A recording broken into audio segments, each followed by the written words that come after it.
What's up, guys? I got a review for y'all today, and today we're going to be looking at a knife that's been pretty hot recently. Here's the box, ZT Zero Tolerance knives. In the bottom, or wherever this thing is, you can see 0561. You know, it's been the big thing out for the last couple of weeks and months, and here it is. It's a really cool folder. Just take a look at this thing. This thing is really cool. Haven't really seen a mass production knife like this, you know. It's expensive though. It does rival the mid-techs. That's something I'm going to be talking about. I'd use this one for a very large EDC folder or a tactical folder. Honestly, I think it's even too big for an EDC folder. This thing rivals a military. I'm sorry I don't have a military on me, but here's an SNG next to it, which is a medium-sized knife, but this thing just dwarfs it.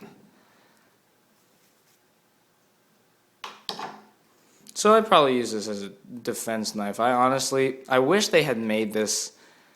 I don't want to say bad things about this knife, but for my personal use, I would have really loved this as an EDC folder, and I feel like maybe about 20-30% shorter. It would have been perfect for that, but it's a really cool knife the way it is.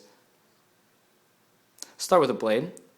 Specs will be in the description, but you got a pretty long blade. The SNG is 3.5 inches. You can see here this rivals about 4 inches. So you're getting a knife that, you know, is like military size, Spyderco military size. But it's a really nice blade. Elmax steel, which is all the rage these days. And you got decent thickness. Here it is next to an SNG. It's about the same, which is obviously a good measure. SNGs are tough knives. Grind is a mid-spine flat grind. The grind is pretty good. The blade is a really nice thickness. I like how it's not too thin, but it also is ground down to a relatively decent edge. I was really surprised with the cutting ability of this knife when I did use it. I didn't use this too heavily. I can't really envision an ideal task for this knife. That's kind of the thing. Maybe defending yourself is one of those, but in everyday use, I don't really see this being the most practical folder, but that's just my opinion. But if you do want to press into EDC use, it won't disappoint us. It might be a little bit unwieldy, but it'll definitely work. Keeps the edge well due to the nice steel. Really nice stonewash finish. I'm not a huge fan of Kershaw's stonewash in comparison to that of other brands like Benchmade or especially like Hinderer or Chris Reeve. It's sort of a lot more flat. It's much closer to a satin finish, but that's okay. It's still a very nice, attractive finish, and it's a good-looking blade. You got sort of that drop point here, nice belly here. It's really not too sophisticated. I mean, you do have a second grind here, the swedge, but honestly, I think it's a very nice, simple blade shape. It's not really anything too out of this world, as we've seen from stuff like the 0301 with that recurve. If you go to the back of the blade, you got your thumb ramp. It's very nice, and you got a flipper here. This knife uses KVT, which is Kershaw Velocity Technology, if I'm not mistaken, which is essentially a pivot system. I'm not exactly sure how it works. It's not IKBS, but it just makes the knife really easy to open with the flipper. The combination of the nice weight of the blade with the perfect detent and the bearings and the comfortable flipper make it a very easy knife to deploy. I've used the thumb studs. See, I'm not even used to it. I use the flipper almost every time, but thumb studs are perfectly usable. Go on to the handle. You got a nice big handle. This thing is not all that efficient in terms of handle to blade ratio. If you put it up next to the ZT0301, I don't think this will be as visible on camera, but the handle on the 561 is actually like a decent amount longer. You can see it in person, but the blades are about the same on these two knives too. I'm having trouble here, aren't I? And the blades are about the same length, but the handle on this one is a bit longer, and this is not even the most like 1-to-1 handle to blade ratio knife out there. Despite that, it's a very comfortable handle. You do have this really cool 3D sort of CNC milled pattern on the G10 handle. And it's grippy, but it's not too grippy. It doesn't hurt your hand.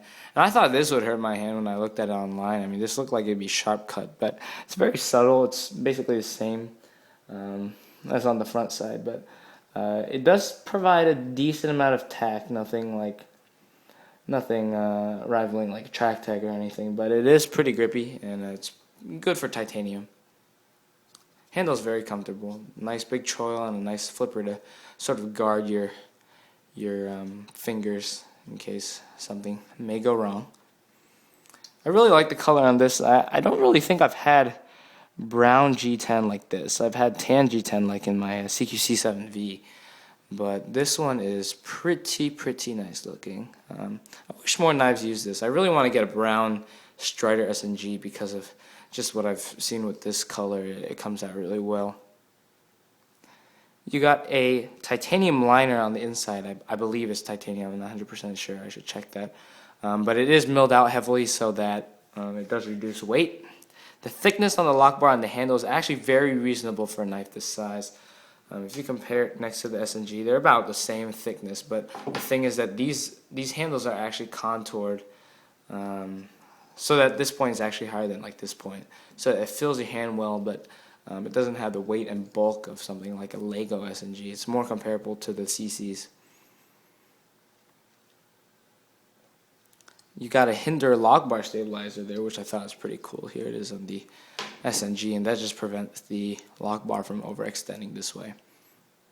I wish they had stonewashed the titanium. I'm a sucker for stonewashed titanium, but Bead Blast titanium isn't bad either, and this doesn't seem to wear quite like that of a Sabenza. You don't get those pocket marks and all the dirt coming off of it, which I do like. This has stayed clean while I've had it.